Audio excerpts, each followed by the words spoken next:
Aprobada la Constitución del 78, nuestra sociedad,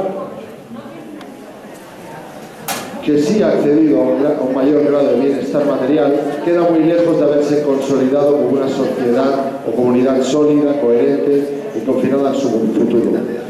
Una clase dirigente egoísta, frívola y poco preparada va desvirtuando progresivamente el espíritu de concordia existente. Después de morir Franco, para alcanzar la ansiada libertad política y poder así situar España en un contexto democrático. Decisiones de política interna, como de política exterior, serán las causas de esta conferencia, que tiene por título Causas del fracaso de la transición española. Y para hablarnos de este tema, pues pienso que quién mejor que uno de los que ha estado, digamos, en esos pasillos donde realmente se ha ido gestando. El Estado es ex coronel, no sé si el cargo se mantiene. Coronel, lo que pasa es que estoy retirado, pero esto como cuando eres bombero, bombero hasta que te mueres, ¿no? Bueno, pues él era ex coronel del antiguo CSIC. ¿De qué ejército? Eso es tierra. De infantería. Yo tengo un viejo en Muy bien. Coronel de infantería. Sí, café. Fulgencia salió ayer, sí. Ella era esposa de un general de división y bueno, no sé qué te lo preguntan. Bueno, para ello tenemos, ya hemos tenido en varias ocasiones, coronel de infantería, diplomado en operaciones especiales, licencia en ciencias políticas por la UCM y máster en relaciones internacionales. Ha desarrollado, aparte de España, su actividad en Guinea Ecuatorial, Costa Rica, Marruecos y Francia. Nacido en Madrid en el 44, les presento al coronel Diego Camacho.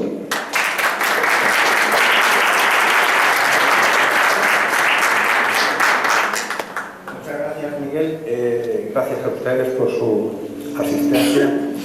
Cuando en diciembre hablé con Miguel de que iba a tratar de por qué había fracasado la transición en España, lo que nunca pensé es que el gobierno me iba a hacer de telonero y me iba a encontrar el día de la conferencia con el tema tan de actualidad como estamos viviendo hoy. La crisis por la que estamos viviendo, evidentemente no podemos echar el calendario para atrás, solamente para conocer cuáles han sido los orígenes de este fracaso, con objeto de ver si podemos ser dueños de nuestro futuro, ya que en la época en que empezó la transición española, evidentemente, bajo mi punto de vista, los españoles no fuimos dueños de nuestro destino, puesto que convergieron una serie de fuerzas que nos lo impidieron. Podemos, sin remontarnos a los fenicios, sin remontarnos al origen de cuándo empieza realmente la transición, que bajo mi punto de vista es en 1971, cuando quedan todavía 4 años para que muera el general Franco, en el momento en que el presidente de los Estados Unidos, Richard Nixon, le encarga a Vernon Walters, que es un coronel agregado militar en la Embajada de Italia, que se entreviste con Franco y le transmita el mensaje: España es vital para Occidente. En este viaje primero que hace Vernon Walters a España, se le comunica a Franco que bueno, pues la transición española, que ya se visualiza por la vejez del general, pues hay que darle un sentido, digamos, de estabilidad hacia futuro. Es decir, que lo que transmite Vernon Walters a Franco, sobre todo, es que Estados Unidos quiere estabilidad. Y entonces a Franco le dan dos líneas de actuación posibles. Le dicen: usted puede quedarse como jefe vitalicio de las Fuerzas Armadas. Oye, Miguel, que se me ha olvidado coger una botella de agua. Siéntate aquí, hablamos, siéntate, vamos. No, no, ya veo bien.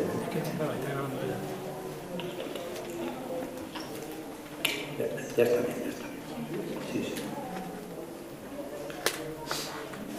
Bueno, entonces, como decía, el gobierno norteamericano le transmite al general Franco que conviene entronizar lo antes posible al príncipe de España, Juan Carlos, y que quede el general Franco como comandante supremo de las Fuerzas Armadas hasta que muera. Y que si no le gusta esa solución, pues que hay otra salida, que sería que abandonara la presidencia del gobierno y siguiera a Franco como jefe del Estado. Bueno, Franco le contesta a Vernon Walter que está de acuerdo en el análisis estratégico de los Estados Unidos y que piensa trabajar en ese sentido, pero que las cosas pues se harán despacio. Bueno, de todas formas, esta visita de Vernon Walter va a ser la que va a desencadenar que 2 años después Franco deje la presidencia del gobierno y nombre en junio del 73 a Carrero Blanco. Va a nombrar a Carrero Blanco, él va a seguir de jefe del Estado y, digamos, va a seguir esa segunda opción que le presentaban los norteamericanos. Pero, bueno, realmente lo que le hace llegar a Carrero Blanco a la presidencia del gobierno es su cercanía a Franco, y por otra parte, en cuanto llega a la presidencia del gobierno, tanto desde la Embajada de los Estados Unidos como el propio príncipe de España ven que el carácter de esa fidelidad lacayuna, en palabras del príncipe, hacia Franco iba a imposibilitar la transición, porque las fuerzas contrarias en la sociedad española pues desde luego no iban a apoyar ninguna iniciativa que tuviera Carrero Blanco. El hecho es que Carrero es nombrado, como he dicho antes, en junio del 73 y vuela por los aires en el mes de diciembre de ese mismo año. Es decir, que solo llega a estar en la presidencia del gobierno 6 meses, escaso. Bien, hay una frase que dice Franco cuando va al entierro, al funeral, mejor dicho, de Carrero Blanco, que dice que deja a todo el mundo de una pieza, cuando dice aquello de no hay mal que por bien no venga. Entonces aquello parecía pues una cosa realmente con un mensaje subliminal. El hecho es que después de la muerte de Carrero Blanco, Franco saca del gobierno a todas las personas próximas al almirante y, digamos, entran en el gobierno pues personas que ya habían pertenecido al gobierno de España en otras ocasiones llamemos de un tinte azul, como Álvarez Miranda, como Solís Ruiz, etc. Bueno, entonces, desde el Departamento de Estado y desde la política de la Casa Blanca, se considera que España debe conservar para los intereses estratégicos de los Estados Unidos, sobre todo, la estabilidad. Y Juan Carlos debe asegurar esta estabilidad en España en base al juego de los partidos políticos. Entonces, aquí es donde viene una de las causas del fracaso de la transición, que estos partidos políticos, que van a tener un protagonismo esencial y determinante en la transición española, van a estar diseñados desde el exterior, es decir, van a estar diseñados desde la Casa Blanca, van a estar diseñados desde la Cancillería alemana, que en ese momento está Willy Brandt, y dentro pues habrá una serie de personas, sobre todo los servicios de inteligencia, pero también personas en el mundo militar, en el mundo intelectual y en el mundo diplomático, que esta operación de intervención extranjera de influencia van a participar en ella.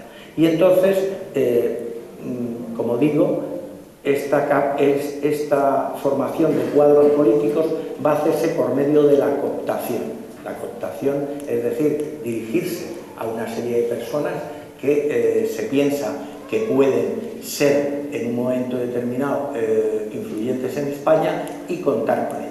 Esto se conocerá en los servicios de inteligencia con el nombre de Operación Jano. Jano era el dios bifronte que tenía dos caras y entonces se la bautiza de esta manera.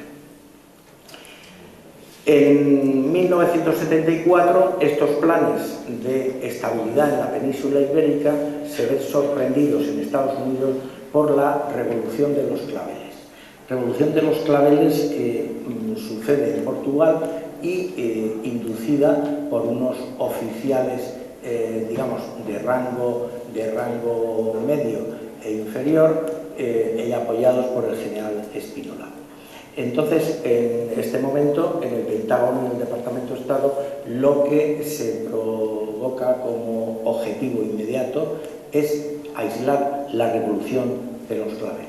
Este aislar significa que esa revolución de los claveles, bajo ningún concepto, pueda pasar al país vecino, pueda pasar a España, sobre todo cuando en España ya se ha tenido noticia, bueno, pues ya se tiene noticia de que hay una serie de militares que después sean conocidos como la Unión Militar Democrática, digamos que van por unas líneas ideológicas parecidas.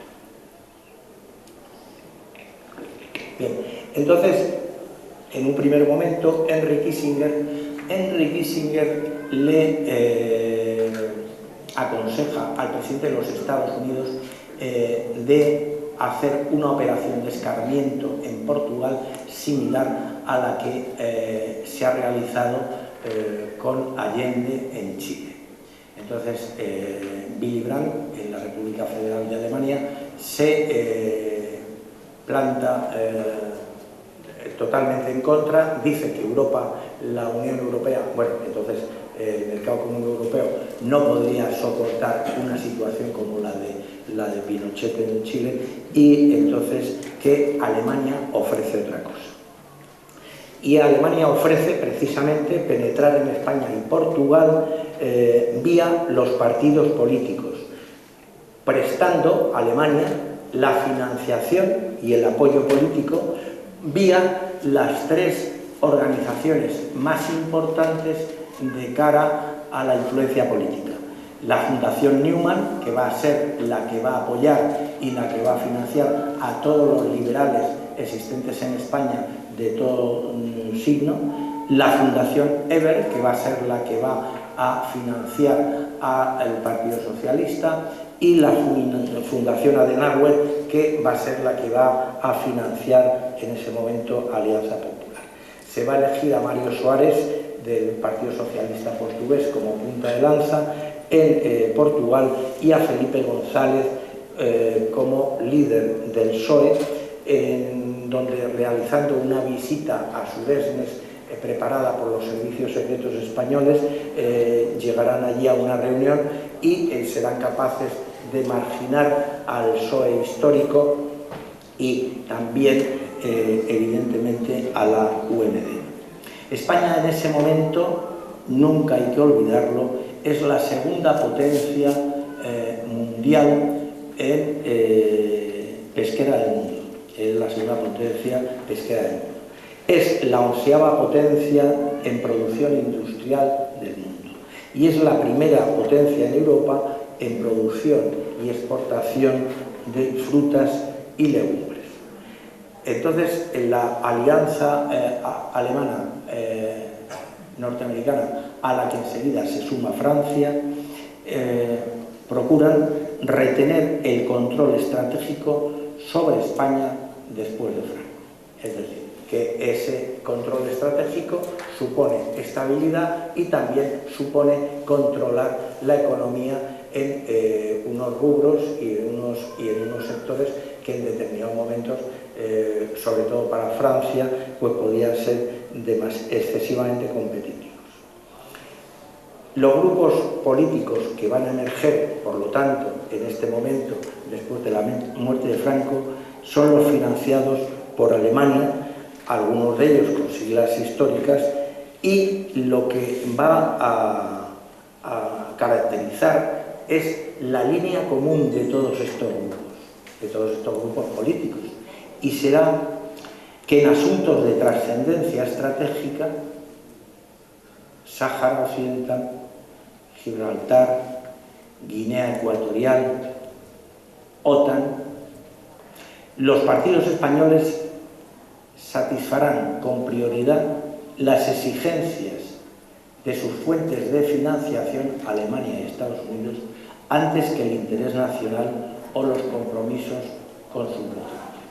Es decir, que ya desde el principio, en todos estos temas vitales para la seguridad global o para la seguridad regional, tendrá una prioridad el interés estratégico de las potencias, vamos a llamar tutelantes de nuestro proceso político, que el propio interés nacional o incluso los propios deseos de los militantes de los diferentes partidos.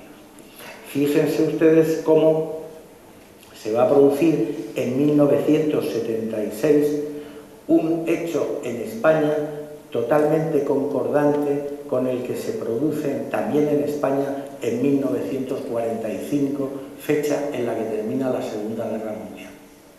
Bueno, pues en 1976, de la misma forma que en 1945, los aliados no ven conveniente que los españoles recuperen su soberanía para elegir su forma de Estado. En el año 45, los aliados van a permitir que el general Franco continúe en el poder, que es una forma de impedir que los españoles accedan, digamos, a decidir sobre su soberanía. Y en el año 76, el elegido por la Casa Blanca, evidentemente, y por el Elíseo, será Juan Carlos. Juan Carlos, donde se le considera hay que darle una triple legitimación. La legitimación hacia los militares viene del propio testamento de Franco, donde Franco les ha pedido a los militares que les sean tan leales y fieles como se han sido con él. Y digo con los militares porque en ese momento, en 1976, 75-76, el poder fáctico más importante que existe en España es, como ustedes saben, el ejército. Juan Carlos tiene que venir con una legitimación dinástica que no tiene, porque su padre vive y su padre es el que detenta los derechos a la sucesión de la corona por parte de la rama de esta rama de los Borbones. Entonces se hace una acción política en muchas direcciones con objeto de conseguir la renuncia de don Juan y que pueda asumir esta legitimidad.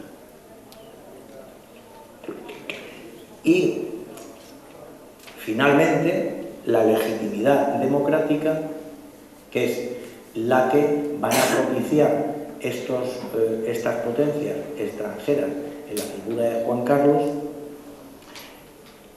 dando pie a un sistema de monarquía parlamentaria en donde haya un juego de partidos que permita, digamos, hacer homologable el sistema político que va a instaurarse en España. En ese momento, cuando se elige a Juan Carlos, se neutraliza a todos aquellos grupos o personas que reivindicaban en ese momento el derecho a recuperar la soberanía nacional. Luego en la Constitución ya veremos que aunque esta Constitución sí que reconoce la soberanía nacional que reside en el pueblo español, de hecho en la práctica va a pasar otra cosa. De entrada, que las sentencias del Tribunal Supremo, Tribunal Constitucional, se van a dictar en nombre del Rey de España. Entonces, si el pueblo de España es soberano, pues las sentencias que da un tribunal deben dictarse en nombre de quien detenta la soberanía, no del rey, que es el jefe de Estado. Entonces los Estados Unidos, aparte de neutralizar estas fuerzas que se oponen a, digamos, a la pérdida, a continuar la pérdida de la soberanía nacional, lo que pasa que con otra forma, con otra forma de régimen político, los Estados Unidos también van a tener un plan alternativo por si no funciona la seguridad, el plan de seguridad que ellos han establecido para la península ibérica con Portugal y con España. Y este plan alternativo es fortalecer a Marruecos y que supone una seguridad regional de cara al norte de África y de cara a la seguridad del Mediterráneo.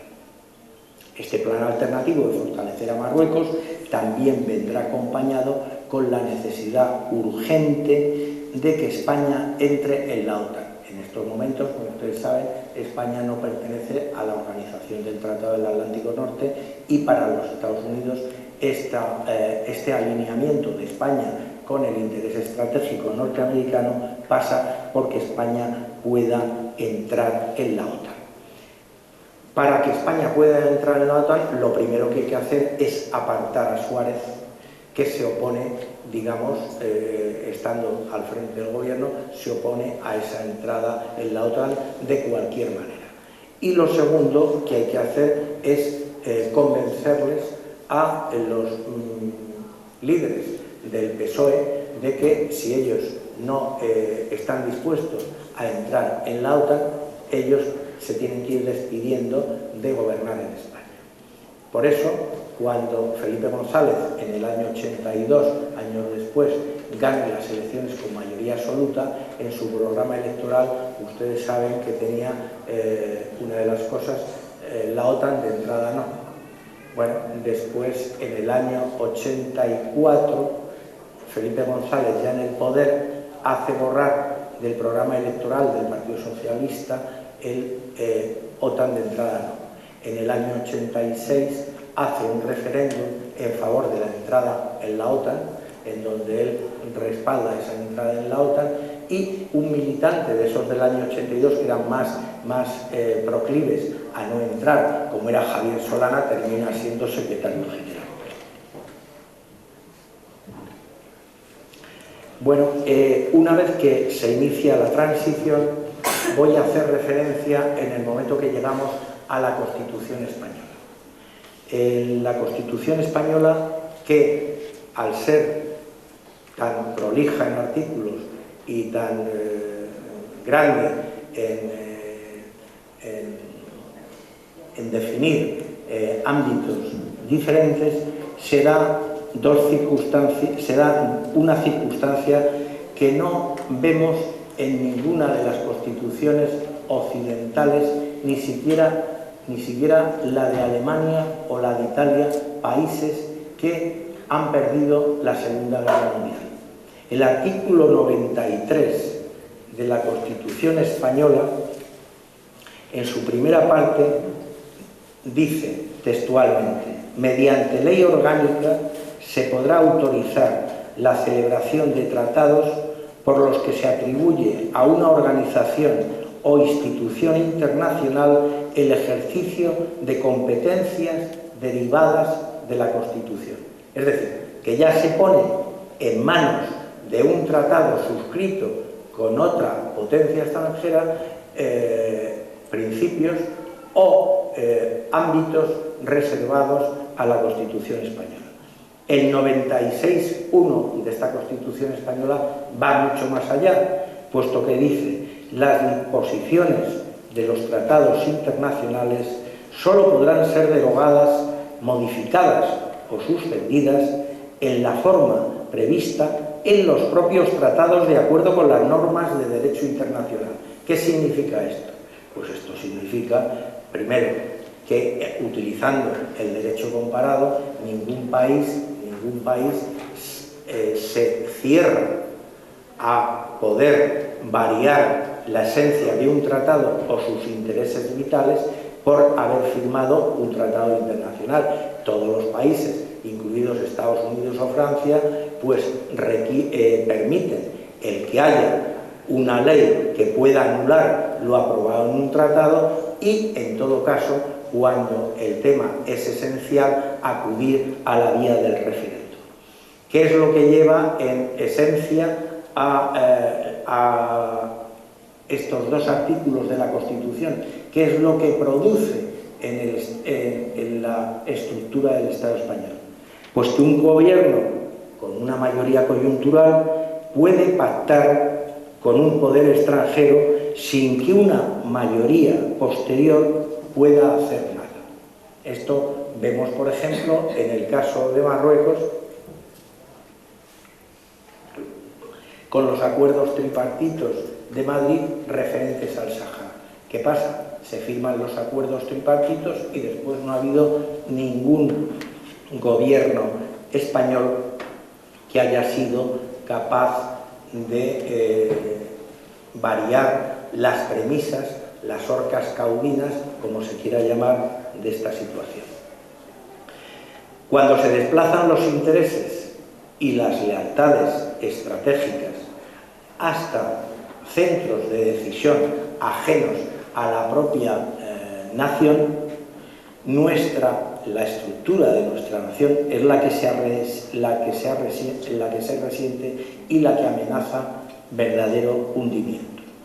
Entonces, este hundimiento que se va a producir de una forma paulatina a lo largo de las 3 largas décadas que ha supuesto el periodo desde el 76 a la actualidad, se puede resumir en unos escalones esenciales y que cada uno de ellos ha profundizado esta pérdida de soberanía nacional.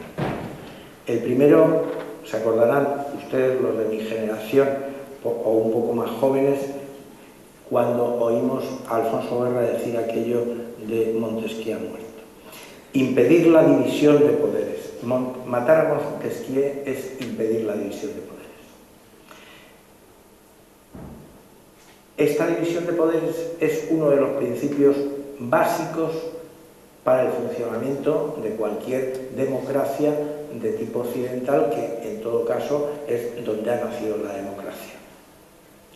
Y esto ha sido posible gracias a la politización fundamentalmente de jueces y fiscales, que eran los que tenían que contrapesar el poder tanto del poder ejecutivo como del legislativo y podían velar por la aplicación de estas leyes. ¿Qué les voy a decir a ustedes? Que ahora todo el mundo sabe que hay incluso sentencias del Tribunal Supremo referente a la educación de los niños que no son aplicadas en Cataluña, o el tema de las banderas, lo que sea, es decir, el cumplimiento de la ley, su vulneración por partes del Estado, puesto que el presidente de la Generalitat es parte del Estado, se ha hecho un deporte nacional. Segundo, se truca el principio representativo, que es otro de los principios de la democracia, es un hombre, un voto. ¿Por qué tiene que valer el voto de un madrileño menos que el de un soriano? ¿O por qué tiene que valer el voto de un catalán menos que el de un palentino? Bueno, pues eso se da debido a la ley de Ohm, y entonces quiere decir que no un hombre, un voto, sino que depende de dónde vivas, tu voto vale de esta manera o de esta otra. Este trucar el principio representativo, ¿cuál ha sido su consecuencia? Pues el fortalecimiento de un nacionalismo minoritario en detrimento de la solidaridad nacional. El tercer escalón en donde, digamos, el sistema político se va orientando es el control de la libertad de expresión, para fortalecer un bipartidismo totalitario y mayoritario por la ley de Ohm, con el control de las grandes empresas de comunicación. Es decir, no se ha llegado en España a lo que podíamos conocer antes como la censura o la censura previa, pero sí se ha llegado al control de esos grandes gigantes de la comunicación, de tal forma que ya pues esos gigantes, los periodistas que trabajan allí, pues tienen que seguir la línea editorial como orcas caudinas, y si no, se ven en la calle en poco tiempo. cuarto escalón es debilitar al Estado. Debilitar al Estado fortaleciendo a las comunidades autónomas, pero sobre todo incumpliendo la Constitución española. Es decir, el Estado, su debilitamiento, más que en que ceda responsabilidad a las comunidades, ese no es el problema básico. El problema básico es que la Constitución española ordena a los partidos que practiquen la democracia interna dentro de sus organizaciones, por ejemplo, y no la practican. Es decir, hay un incumplimiento sistemático. El artículo 93 que he mencionado antes y el 96.1 de la Constitución española, que cuando firmamos un tratado estamos sujetos a él como una horca caudina, pues entonces se comprenderá realmente que la redacción de estos textos 93 y 96.1 no eran en absoluto ingenuos. Estados Unidos, Francia, digamos, los aliados occidentales más importantes, le prometen apoyo a Juan Carlos, al príncipe, si este, ya rey, se aviene a la decisión de entregar la antigua colonia española a Marruecos. Es decir, es lo que podríamos llamar por nómadas a cambio de trono. En 1988, España firma en Ginebra el Convenio sobre Derechos Humanos, convenio que es sistemáticamente violado por Marruecos. Marruecos, durante todo el periodo de ocupación del Sáhara Occidental, ha torturado, ha violado, ha matado, ha lanzado a prisioneros políticos desde helicóptero al mar Atlántico, al tipo argentino o chileno, sobre todo argentino, sin que la comunidad internacional y sobre todo sin que España, que es la antigua metrópoli y tiene una obligación moral sobre estos nómadas que un día incluso fueron ciudadanos españoles, pues haya conocido siempre el silencio. Fíjense ustedes que MINURSO, que es la misión de Naciones Unidas para el tema del Sáhara Occidental, es la única misión de Naciones Unidas destacada en el mundo que no tiene competencia para valorar la persecución de los derechos humanos en la zona donde está desplegada. Y finalmente, la dejación de las relaciones bilaterales entre España y Marruecos en manos del jefe de Estado, es decir, del rey Juan Carlos, es un incumplimiento del mandato constitucional.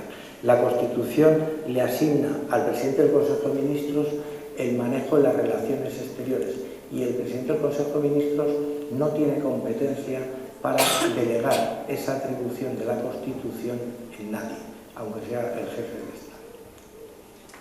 En Guinea Ecuatorial, ¿qué les voy a decir a ustedes? Un pequeño país que está en el Golfo de Guinea, también fue en su día colonia española, adquirió en la década de los 50 la independencia, es un país que recientemente, hace 10 años, se ha encontrado el yacimiento más rico de petróleo de todo el Golfo de Guinea, es un país que por lo que ingresa en petróleo, con el medio millón de habitantes que tiene, podrían tener una renta per cápita superior a la de Kuwait y desde luego superior a la nuestra, y resulta que todos estos ingresos se los lleva Teodoro Obiang y su familia, sin que tampoco España haga nada, y sí que hace en el sentido que importantes políticos españoles como el señor Bono y tal obtienen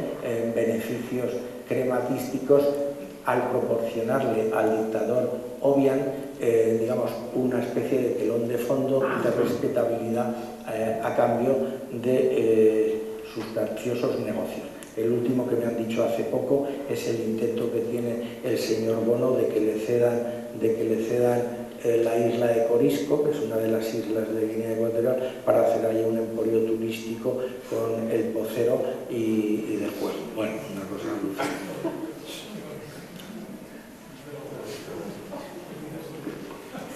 Bueno, no sé si me estoy aburriendo un poquito. 3 minutos. Bueno, bien. Finalmente, otro tema como fue el 23 de febrero, un golpe de Estado que intenta fortalecer la seguridad estratégica en el Mediterráneo, apartando a Suárez del poder.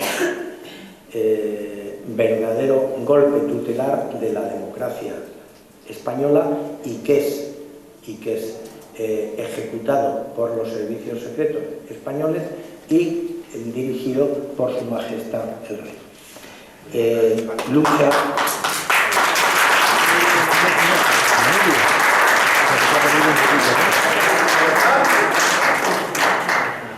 y finalmente no me puedo ir de aquí sin hablar de la lucha antiterrorista llevada a cabo por el gobierno Zapatero y primero antes por el gobierno Felipe González y ahora por el gobierno Rajoy, política llevada a cabo por los dos partidos mayoritarios basada, en mi opinión, en una errónea concepción de apaciguamiento que pone en peligro la propia estructura y permanencia del Estado.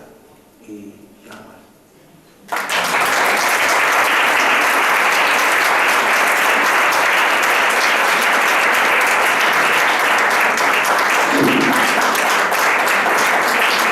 Muchísimas gracias.